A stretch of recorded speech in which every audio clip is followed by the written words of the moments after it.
Like most Americans, I'm heartsick to read the names of our dead heroes in Iraq.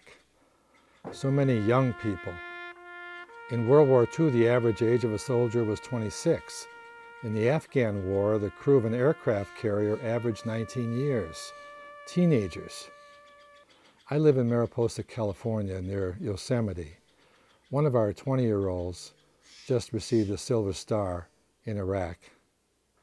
The schools he attended have received major cuts in funding, and teachers and bus drivers have been fired. How can we not support our schools but ask our young people to risk their lives? I made a pilgrimage to the Vietnam Memorial in Washington last year. At each end of the wall, a book stand holds one of the saddest books ever written. It lists 58,229 fallen Americans. On page 267, the one that was open when I came up, 78 heroes are listed.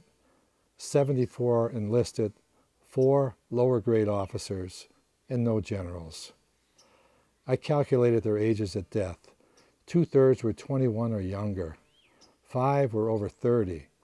We send children to be warriors. They do it courageously and make us proud and very, very sad. And now we're asking them to do it again in Iraq. Here's my response. I offer myself to be sent to Iraq for 1 year to replace one teenage soldier so he or she can come home. Not for a minute do I doubt the courage of these young people, but it is wrong to ask them to pay the ultimate price when they haven't lived long enough to know the cost of that ultimate price. Clearly our leaders believe this because teenagers are not allowed to drink alcohol, make contracts, or run for Congress. Many of us were against the war, but now we're there and we have to get out responsibly. As we try to figure out how, we need to bring our teenagers home. That's what my offer is about. I want to bring one of our kids home. This is Yosemite's Glacier Point. I get here by a strenuous hike up 4-mile trail, which is actually 10 miles long round trip with a 3,200-foot elevation gain. The guidebook says it should take 5 hours. I do it comfortably in 4. Yes, I'm old enough to receive Medicare, but my cardiologist says my heart is strong and healthy. I'm not bragging. I just want the Pentagon to take me seriously. I can man a checkpoint, stand sentry duty, or drive a Humvee. I was a 17-year-old sailor, so I don't need a lot of training. 30 days should do it. Show me how to shoot a gun, tune up my body a bit, train me in chemical defense, and put me on a plane. And I don't have to be paid. I'm grateful to be an American. Besides, I get Social Security. And I don't need veterans benefits. I'm already a vet. In Santa Barbara, Steve Sherrill and Veterans for Peace put up crosses every Sunday to honor those who've paid the ultimate price.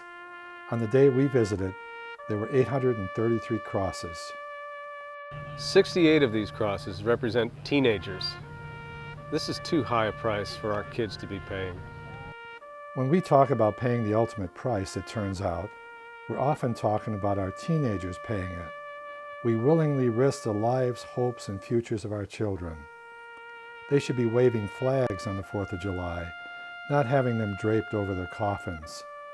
If we so readily sacrifice our children to achieve national goals, do we still stand on the high ground? Comedian George Carlin said we could end war if we required generals to deliver the bombs personally. I suspect he was half serious. I'm not. I'm deadly serious.